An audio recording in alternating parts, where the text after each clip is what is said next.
Presidential elections are always a bit of a fiasco, and the 2016 election is shaping up to be no different. Between a GOP debate that quickly dissolved into a one-upping contest of misogyny, racism, and homophobia, and the growing popularity of these nuts, These nuts. These nuts. These nuts. These nuts. These nuts. These nuts. These nuts. These nuts. First name is Dees, last name Nuts. That's right. 1 in 10 support D's nuts for president.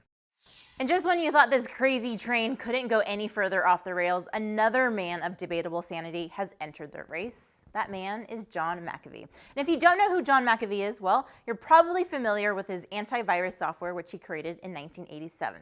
Since then, he's led a pretty interesting life. Some highlights include losing his hearing in one ear after an assassination attempt by his jilted former 17-year-old lover, and being overly paranoid about security and privacy due to the belief that the Belizean government is trying to kill him.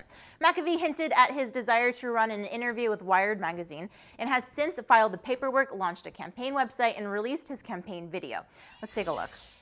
It is near certain that the authors of America's Declaration of Independence and Lincoln's Gettysburg Address, text of agonizing beauty in the face of today's harsh realities, could not have anticipated a world in which spy cameras are hidden in cactuses. The government surreptitiously parses our verbal communications, and the concept of privacy is fast approaching extinction. They could not have anticipated a world in which information is the prime commodity of exchange, at the expense of grace, compassion, solitude, and the remaining fragile components of the besieged human heart.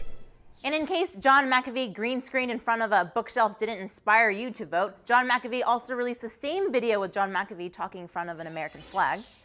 It is near certain that the authors of America's Declaration of Independence and Lincoln's Gettysburg Address, text of agonizing beauty in the face of today's harsh realities, could not have anticipated a world in which spy cameras are hidden in cactuses. Now, this is all exciting in much the same way people get excited about Miley Cyrus performing on live TV, but it's hard to call it the craziest story of the election season since, Donald Trump is still the favorite to win the Republican nomination.